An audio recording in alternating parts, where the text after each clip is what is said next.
아멘. 솔로몬의 지혜의 근원은요, 하나님을 기뻐하는 데 있습니다. 그러면 하나님을 어떻게 하면 기뻐할 수 있을까요? 그냥 하나님을 기뻐한다 하면 기뻐지겠습니까? 저는 이걸 몰라가지고요, 교회 다닐 때 어릴 때 열심히 했습니다. 그냥 뭐 하라 그러면요, 교회에서 뭐 하라 그러면 내가 힘에 겨운데도 그냥 무조건 그냥 열심히 했어요. 왜냐하면 그게 하나님을 기뻐하는 건 줄 알고요, 열심히 봉사하고 헌신했습니다. 근데 그게 아닌 것 같은 거예요. 그래가지고 자꾸 고민이었습니다. 근데 이제 어떤 몇 분들을 만났는데요, 여호와를 기뻐하려고 노력하는 분들이 아니라 그냥 여호와를 기뻐하시는 분들, 그래서 그 기쁨으로 헌신하시고 봉사하시는 분들을 몇 분을 만났습니다. 근데 만나다 보니까 특징들이 있는데요, 그게 뭐냐면 진짜 하나님의 사랑이라는 걸 확인한 분들이신 거예요. 하나님 여호와를 기뻐할 수밖에 없는, 죄송하지만 기뻐하고 감사할 수밖에 없는 그런 하나님의 사랑을 깨달은 분들이더라고요. 저는 제가 복음 알기 전에 굉장히 괜찮은 사람인 줄 알았거든요.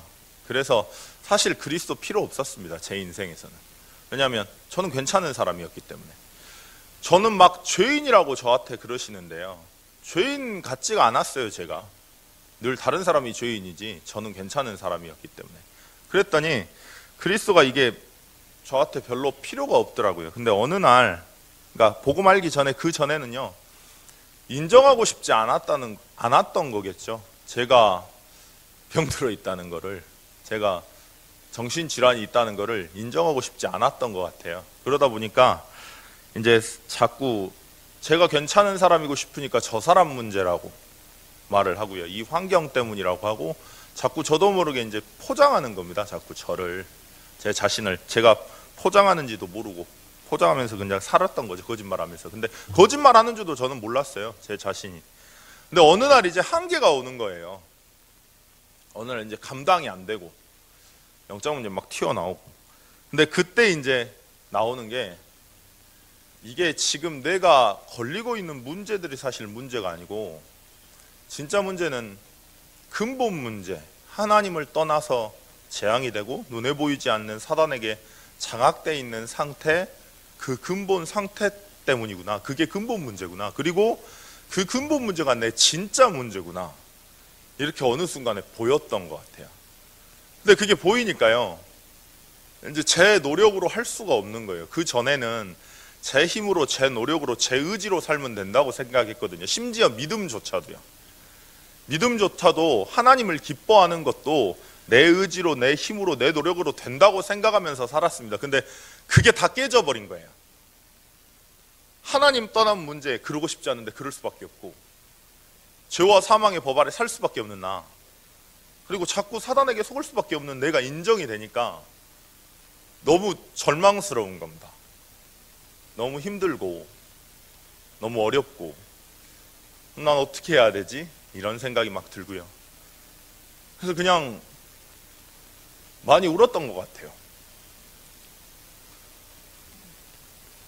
그냥 앉아서요, 교회에 앉아서 메시지도 기억이 안 납니다.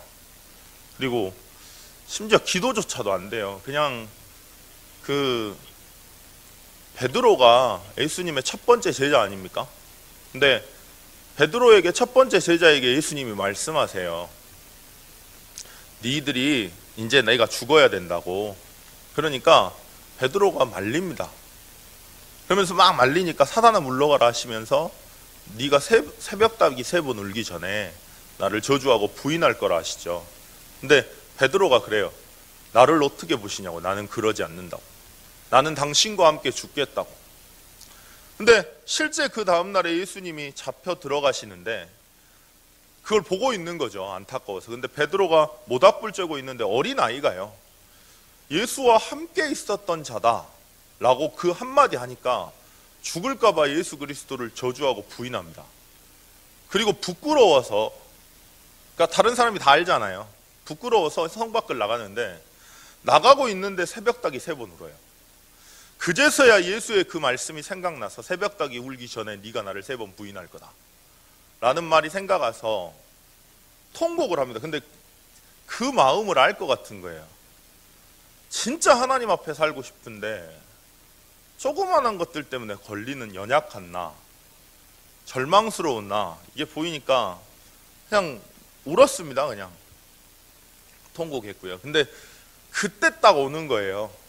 그때 딱 마음에 오는 게, 네가 내 아들이야. 네가 하나님 떠날 수밖에 없고, 네가 죄와 사망의 법 아래 살 수밖에 없고, 그래서 사단이라고 하는 영적 존재한테 장악될 수밖에 없는 연약한 너라는 거 알고, 내가 내 아들 살리려고 내가 인간의 몸을 입고 이 땅에 왔다고. 선지자로, 제사장으로, 왕으로. 네가 아무리 연약해도 부족해도 난 너와 함께 할 거라고. 완성했다고. 그게 진짜로 들어왔던 것 같아요. 진짜로 믿어졌던 것 같아요. 그 전에는 인정 안 했거든요. 제가 하나님 떠났다는 거, 제가 죄와 사망의 법 아래 살고 있다는 거. 왜냐면 난 구원 받았으니까요. 내가 사단한테 속는다는 거 전혀 인정하지 않았습니다. 왜냐면 나는 괜찮은 사람이니까. 근데 그게 보이니까 너무너무 진짜 절망스럽고 힘들었어요. 영적 문제 때문에. 근데 그게 되니까 그리스도가 실제 사실적으로 제게 은혜로 부딪히는 겁니다. 그때 이제 인정이 된 거예요. 나는 진짜 그리스도 아니면 안 되는구나. 그게 딱 되니까요. 그 하나님의 사랑이 기억나니까 낙심해서 갈릴리로 다시 들어가가지고 어부지를 하고 있는데, 예수가 부활했다는 소문도 들었는데도 베드로가 못 찾아갑니다. 완전 낙심해가지고요. 부끄러워가지고, 죄송해가지고. 근데 베드로에게 찾아오셔서 네가 나를 사랑하느냐 물으셨던 그 마음이 생각이 나서, 하나님의 사랑이 생각이 나니까 이제 달라지는 거예요.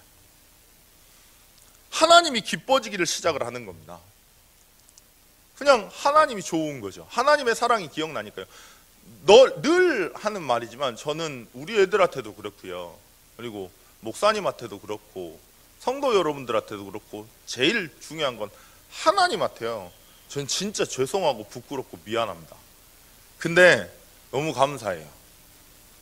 로마서 5장 8절에 보니까 우리가 아직 죄인 되었을 때 그리스도를 이 땅에 보내셔서 하나님이 우리에 대한 자기의 사랑을 확증하셨답니다. 그 죄인 된 내가 보이니까요. 부끄러운데, 그리고 나아가기 너무 죄송한데, 그 하나님의 사랑이 생각나니까 내가 죄인인데, 저는 사실 이 주의 종이라는 거에 할 수 있는 사람, 역량의 사람이 아니거든요. 근데 그런 죄인 된 내게 찾아오셔서 나와 함께 하시고 그리스도를 보내셔서 하나님이 나에 대한 사랑을 확증하신 그 구원의 은혜가 너무 커서요. 그 사랑이 너무 커서요. 그냥 하나님이 기쁩니다. 또 죄송하고요.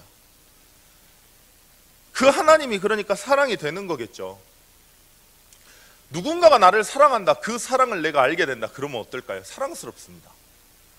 근데 하나님의 사랑은요, 감당할 수가 없는 것 같아요. 아무리 생각해도요. 제가 뭘 한다고 그걸 갚을 수 있을까요? 진짜 많이 바뀌었거든요, 제 자신이. 근데 그 하나님의 사랑이 생각나니까 그냥 그렇습니다. 근데 그 하나님의 사랑이 생각나고 기억나니까요, 그 하나님이 신뢰가 되는 거예요.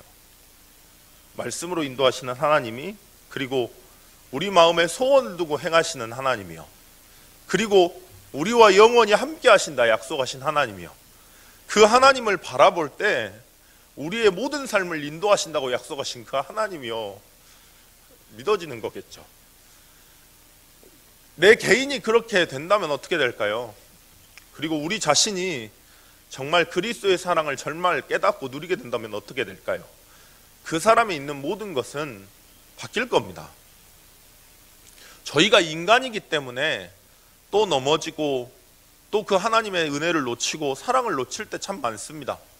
솔로몬도 이렇게 하나님을 바라보다가 하나님이 주시는 지혜로 스바 여왕이 당신의 하나님 여호와를 송축할지어다 라고 말했지만 또 세월이 지난 후에 또 하나님을 놓칩니다. 근데요, 그때도요, 하나님은 변하지 않으시고 우리와 함께 하세요. 내가 영적 문제에 허덕여도요, 내 영적 상태 안 좋아도요, 하나님은 나와 영원히 함께 하십니다. 우리가 연약하고 부족하고 모자란 거 알고 우리가 하나님을 떠날 수밖에 없으며 죄와 사망의 법 아래 매여 살 수밖에 없으며 사단에게 속을 수밖에 없다는 거 알고 우리 상태와 우리의 수준과 우리의 영적인 문제와 전혀 상관없이 이 땅의 선지자 제사장 왕으로 오셔서 모든 것을 끝내신 그 그리스도의 사랑이 여러분들 안에 있습니다. 오늘 그 여러분의 그 하나님의 사랑을, 그리스도의 사랑을 정말로 기억하고 깨닫는다면 하나님께 기뻐할 수밖에 없을 겁니다. 그리고 죄송할 수밖에 없을 거고요. 어제 새벽 예배 때 메시지 하시면서 마지막에 목사님 서서 기도하실 때 들으셨는지 모르겠어요.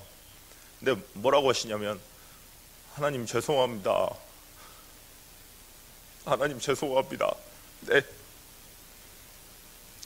그게 그 마음이 그건 것 같아요. 저희가 뭐 잘하는 게 있겠습니까?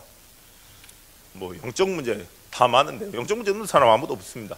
근데 그것 때문에 그리스도를 찾는다면, 그리고 그 하나님의 사랑을 깨닫게 된다면 그게 하나님의 최고의 축복 아닐까요? 오늘 기도하실 때요, 기억하셨으면 좋겠어요. 여러분들의 수준과 여러분들의 능력이 아니라 여러분들의 영적 문제 있든지 뭐 없든지 상관없습니다. 왜냐하면 인간이니까요. 근데 그걸 다 아시고 그리스도로 찾아오셔서 하나님의 사랑으로 우리를 확정하신 그 그리스도의 사랑이 여러분들 안에 있고요, 그 그리스도의 은혜가 여러분들을 떠나지 않습니다. 그 하나님이 여러분들을 지키고 보호하십니다. 오늘 그 하나님의 사랑을 기억한다면 하나님이 주시는 힘을 얻게 될 것입니다. 솔로몬처럼요. 그럼 그 은혜와 그 축복이 매일매일 누려진다면 스바 여왕이 솔로몬을 보고 당신의 여호와 하나님을 송축할지어다 라고 말하는 그 오늘 메시지가 우리의 삶이 되지 않을까요? 우리를 보는 우리 친구들이, 그리고 우리 지인들이, 그리고 우리 가족들이 당신의 하나님 여호와를 송축할지어다. 당신의 능력 때문이 아니라, 당신의 지혜 때문이 아니라, 지혜 때문인 것처럼 보이지만 지혜 때문이 아니라 당신과 함께 하시는 하나님 때문에, 그 하나님의 사랑 때문에요. 오늘 그 은혜와 그 사랑을 정말로 누리시고, 그래서 하나님의 그 사랑을 깨달으시고 자기 아들을 보내시기까지 하신 그 그리스도의 사랑을 확정하시는, 최고로 하나님을 기쁘게 영화롭게 하는 오늘이 되기를 축원드리겠습니다. 잠깐 기도하시겠습니다.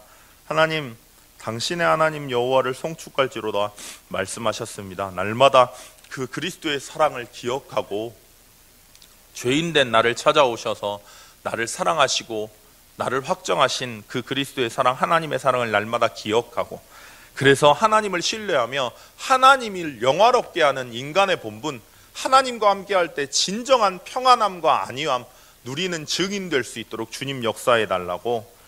그리고 오늘 지금 1차 합숙 중이십니다. 오는 모든 발걸음이 하나님의 은혜 달라고. 그리고 모든 사건과 문제와 상황, 그리고 응답 속에서 하나님의 계획, 하나님의 사랑을 깨달아지는 최고의 하루 될 수 있도록 주님 역사해 달라고. 담임 목사님 움직이시는 일정 놓고 기도하시겠습니다. 하나님 아버지 은혜 감사합니다.